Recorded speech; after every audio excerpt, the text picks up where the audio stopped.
E aí, pessoal, tudo bem com vocês? Aqui é o professor Wesley. Essa é a nossa quinta aula do módulo de Biologia Molecular.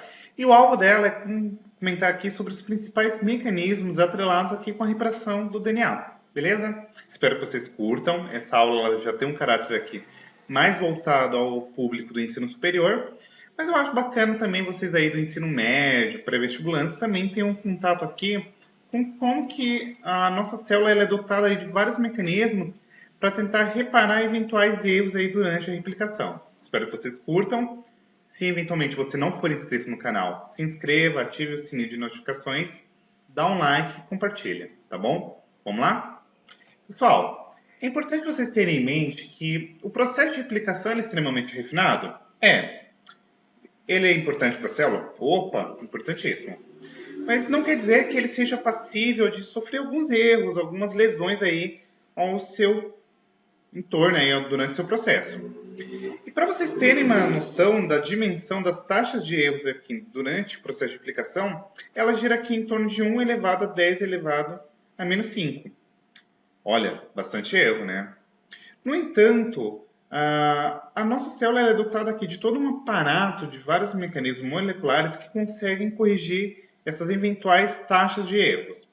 A primeira delas é justamente a ação aí desempenhada pelas próprias DNA polimerases, que fazem com que essa taxa de erro caia aí para torno de 1 elevado a menos 7. 10 elevado a menos 7, perdão.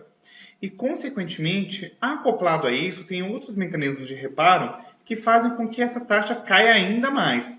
De maneira que eu quero que vocês entendam que o processo de reparação do DNA ele vai caminhar mais ou menos dessa seguinte maneira. Você tem, a priori, a ação das próprias DNA polimerases, seguida aqui por mecanismos de reparo ou sistemas de reparo, que fazem com que essa taxa aí de erro que acontece durante a replicação caia de forma bastante considerável, tá bom?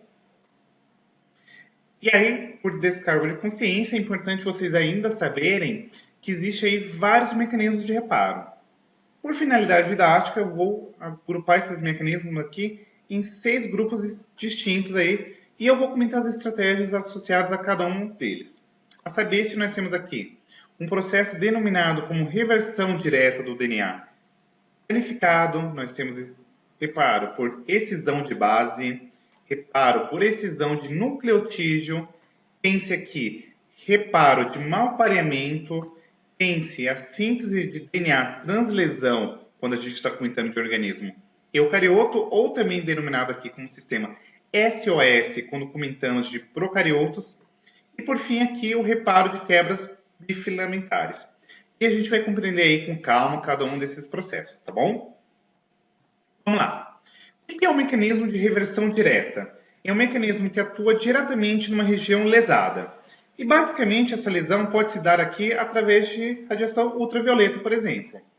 Então, quando você tem uma lesão por radiação ultravioleta, nós formamos uma estrutura que se chama de fotodímero, tá?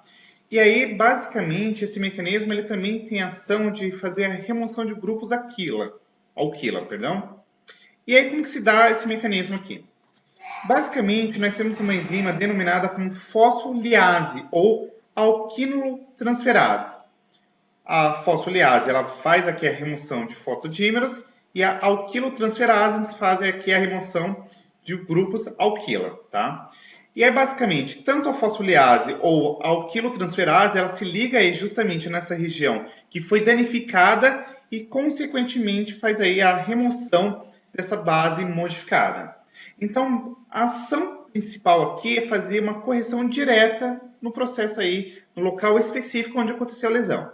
Então, observem aqui essa gravura, ó, vou passar até com o cursor, ó. Você tem aqui a radiação ultravioleta causando aqui a formação de um fotodímero.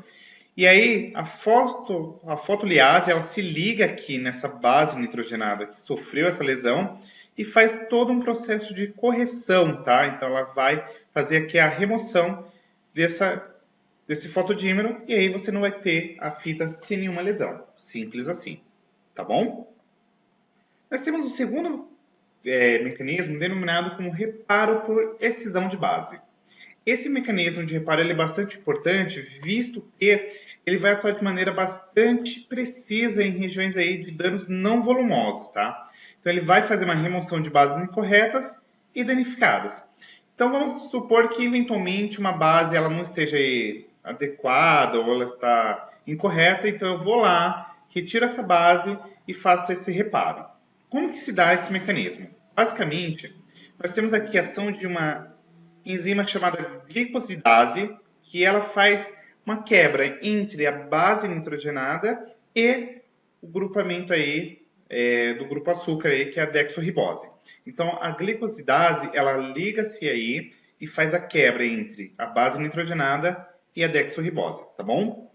Posto isto, nós temos agora a ação de um segundo aparato enzimático chamado de endonucleases.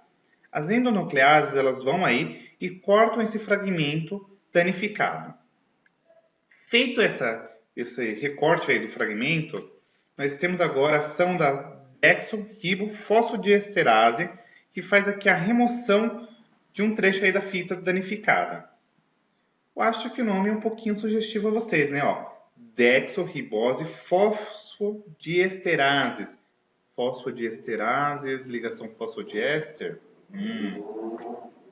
Por fim, nós temos agora a DNA polimerase, que vai fazer um processo de preenchimento do espaço, isso é, vai fazer a síntese de uma nova fita de DNA. E por fim, a DNA ligase faz aqui o ligamento dessa nova fita sintetizada com aquele pedaço lá que estava oco, né? Tá bom? O mecanismo de excisão de base, ele pode ser chamado também de BER, Base Excision Repair, tá? E aqui nós temos um segundo contexto ainda interessante a ser destacado, que nós temos aqui as citosinas metiladas que não são reparadas. Como que se dá isso daqui? As bases do DNA elas podem ser metiladas como forma de regulação da expressão gênica, a gente vai comentar isso aí na nossa última aula aqui do módulo de biologia molecular. E as citosinas, quando metiladas, elas não sofrem desaminação e se transformam aqui em timina. E aí, basicamente, isso daqui é um próprio mecanismo de reparo, tá? Nós temos uma terceira classe aqui de mecanismo de reparo chamada de excisão de nucleotídeo, que deriva aqui da nomenclatura NER, Nucleotide Excision Repair. Tem um sistema de excisão de nucleotídeo que vai corrigir os erros aí que o sistema de excisão de bases não consegue. Então, vamos lá. Se eventualmente o processo lá de excisão de base não deu certo, eu agora ativo o NER para tentar corrigir isso aí, tá? E aí ele vai corrigir os erros aqui de adição ou até mesmo de deleção de base. Então, ele vai formar algumas alças aí que ou adiciona ou deleta. Ele corrige os danos em mais de uma base por vez. Por isso que ele é um mecanismo aí um pouquinho mais elaborado, se a gente puder pensar assim. Esses danos geralmente vão bloquear aqui o processo de replicação e, consequentemente, a polimerase aí, ela não consegue se ligar aí aos sítios danificados. Consequentemente, o bloqueio da replicação leva diretamente à morte celular e o bloqueio na transcrição leva aqui a um processo que nós denominamos como silenciamento gênico, tá bom? Então, como que é a base aí desse mecanismo? Primeiro, você tem o reconhecimento das bases danificadas, tá? Então, passa aqui por um processo de reconhecimento e aí você vai ter aqui a montagem de um complexo de reparo. Então, vai ter um aparato aí enzimático, proteico, que se liga aqui nessa região danificada e aí você tem um corte do trecho que contém aí o dano e gira mais ou menos aí em torno de 30 nucleotídeos. Passado isso, você tem um preenchimento aqui pela DNA polimerase e ligação aqui do trecho pela DNA ligase. Então, o que vai distinguir a excisão de nucleotídeo pela excisão de base é que a excisão de base se liga diretamente a uma base e a excisão nucleotídeo consegue se ligar aí simultaneamente a mais de uma base, tá? E um detalhe bacana ainda a ser mencionado é que existe aí dois sistemas independentes. Nós temos aqui o sistema de reparo por excisão de nucleotídeo acoplado à transcrição. Vocês devem falar, nossa, professor, o que é isso? Simples. Enquanto vai acontecendo isso lá na replicação, isso se acopla também com a transcrição sobre a ação da RNA polimerase 2, tá bom? Então é um processo aí muito mais rápido, muito mais refinado. E nós temos aqui o reparo gênico global, também denominado como GGR, que ele é um pouquinho mais lento se comparado aqui à excisão de nucleotídeo acoplado à transcrição. Simples assim, tá? Posto isto, é importante nós ainda destacarmos aqui o reparo de mau pareamento, que deriva aqui do MMR, Mismatch Repair. Match CCM lá do Tinder, né? Vamos lá. Esse sistema ele tem aqui ação pós o processo de replicação. E aqui, basicamente, você vai ter aqui o último processo de reparo a nível de DNA, tá? Atua reconhecendo as bases mal pareadas e pequenas alças de indels. E aí, como que esse processo se dá?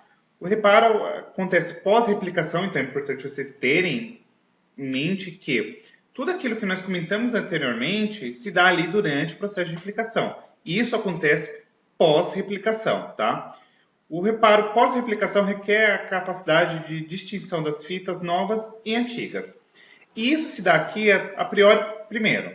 A metilação do DNA é um passo obrigatório após o processo de replicação do DNA. Esse passo só se inicia aí após alguns minutos ao término da replicação. E nesse momento aí as novas fitas não estão metiladas.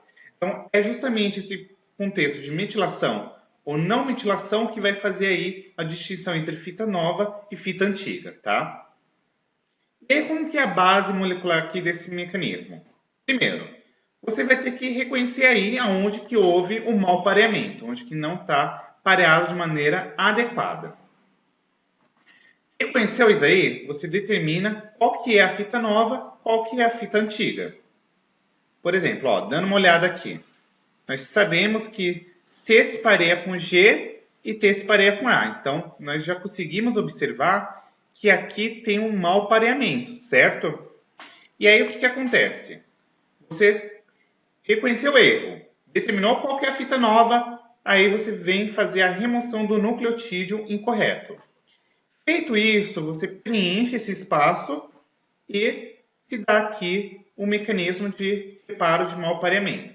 É basicamente você entender qual que é a região aí que foi pareada de forma incorreta, você joga aí o aparato que reconhece isso e faz a remoção do nucleotídeo incorreto e coloca aí o nucleotídeo correto no seu lugar, beleza? Nós temos aqui também um quinto sistema de reparo, denominado como síntese de DNA translesão. É um caso em onde a replicação é bloqueada por uma lesão e o processo não pode ser interrompido aí por muito tempo. Então, vamos lá. Está processando aí a replicação, encontrei uma lesão, mas eventualmente isso daí não pode parar para fazer a correção. Então, como que a gente vai contornar esse rolê? Simples. A célula em último recurso corrige a lesão aí com DNA, com sistema de DNA polimerases que são mais propensos aí a erros. Nos procariotos, como eu mencionei lá no início da nossa aula, isso daqui se chama como sistema SOS. Em organismos eucariotos, esse sistema é chamado de sistema de síntese de DNA translesão. Eu odeio época de eleição, gente. As polimerases envolvidas aqui, elas são chamadas de polimerases translesão ou bypass. E aí, basicamente, você vai fazer o seguinte, ó. Você tem aqui um campo beta, polimerase 3, se liga aqui ao sítio de dano, e a polimerase bypass vai substituir aqui a poli 3, tá? E aí você faz justamente um processo aqui de correção dessa região lesionada, tá? Nós temos aqui o processo aqui, o último, que é chamado de processo de quebras bifilamentares, que é um processo que envolve aqui a ruptura das ligações fosfodiéster existente aí entre duas fitas, e esse processo pode ter causas tanto naturais quanto induzidas. A saber-se, nós temos aqui a radiação X pode levar à quebra aí nas duas fitas, e nós podemos ter aqui o processo de crossing over, ou também chamado aí de recombinação gênica, que a gente já viu lá nas aulas de genética, que envolve aqui a quebra das duas fitas de DNA. Então percebam que a quebra bifilamentar ela pode ter uma causa tanto endógena quanto exógena. E posto isto, como que esse sistema de reparo atua? Simples. Primeiro você tem a junção das pontas não homólogas, que consiste em aparar as pontas e ligá-las de volta. Então você tem aí a quebra bifilamentar e você vai juntar aí as as extremidades, certo? E nós temos o segundo processo, que é a recombinação homóloga, que consiste aqui em preencher os espaços gerados aí pelo processo de crossing over. Então, o processo de quebra bifilamentar envolve aí tanto junção de regiões das pontas não homólogas, quanto preenchimento aí das regiões geradas pelo processo de crossing over. Beleza? Isso aqui foi bem simplificado, tá? Só para vocês terem uma noção aí da diversidade de mecanismos. Espero que vocês tenham curtido a aula. Estou tentando deixar a aula o mais natural possível, embora eu ainda não seja expert aqui na arte, mas estou tentando fazer o melhor, tá bom? Beijão e até a nossa próxima aula. Tchau, tchau.